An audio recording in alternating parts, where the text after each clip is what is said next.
Trump's allies are going all in on racism and anti-Semitism to defend the indicted ex-president with lies about the Soros-funded district attorney in Manhattan. 3 key facts about how Fox and the MAGA GOP are misrepresenting Trump's indictment.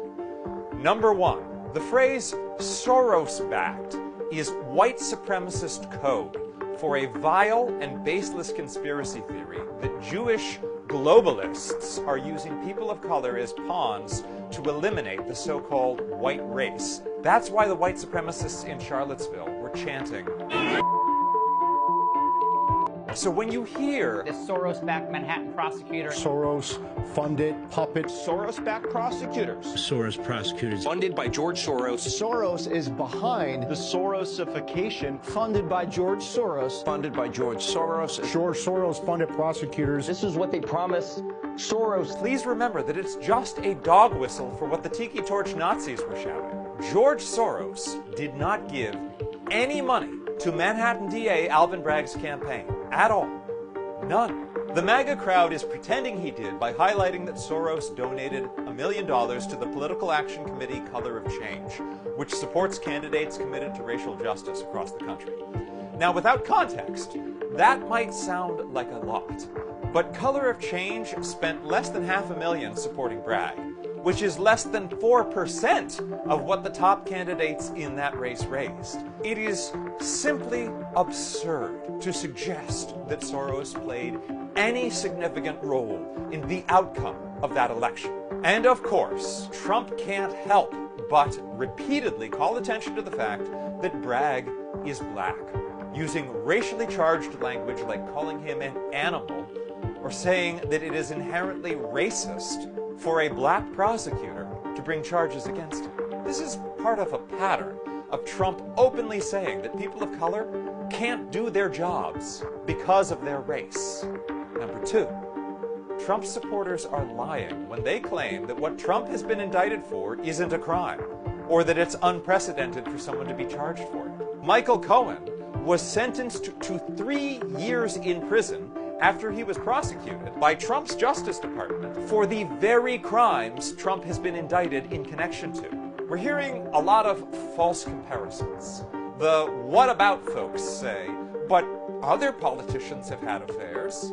Yes, but the alleged affair isn't the crime, although it is wildly hypocritical for the so-called party of family values not to care about it. They say, but other public figures have paid legal settlements over sexual misconduct. Yes, but reaching a legal settlement publicly is entirely different from making an alleged secret hush money payment through intermediaries weeks before an election, and then allegedly falsifying business records to further cover it up while also trying to claim it as a tax write-off. Number 3. Trump and his allies keep screaming, witch hunt. But the real question is, which hunt? There are so many investigations and suits surrounding Trump that it's hard to keep track. He wants you to think it's all political, but the fact is he's been involved in more than 4,000 lawsuits over the last 40 years, long before he entered politics. He's spent a lifetime in court over things like cheating contractors, running a scam university, and refusing to rent apartments to people of color.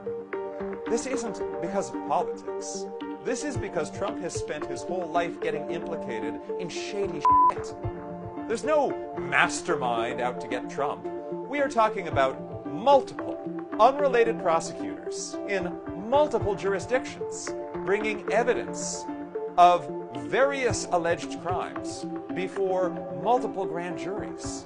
And grand juries are made up of just ordinary citizens. Trump currently faces a rape and defamation trial in New York, a civil lawsuit over alleged business fraud in New York, a criminal probe in Georgia into his alleged efforts to overturn the election, and the federal investigations into both the classified documents taken from the White House and his involvement in the January 6th insurrection. So, potentially, this could be just the first of many indictments. But it's important to note that nothing in the Constitution stops someone who is under indictment or even who has been convicted of a crime, from running for or serving as president. In theory, Trump could run for president from prison if it came to that. Only one of the investigations into Trump has the potential to disqualify him from the presidency. The 14th Amendment says that anyone who's taken the oath to uphold the Constitution and then violated it by engaging in an insurrection is forever barred from ever holding any form of public office again. I'm Alan Piper at apiper13. Call the Courier Newsroom to stay on top of the wide variety of legal peril the former president is in.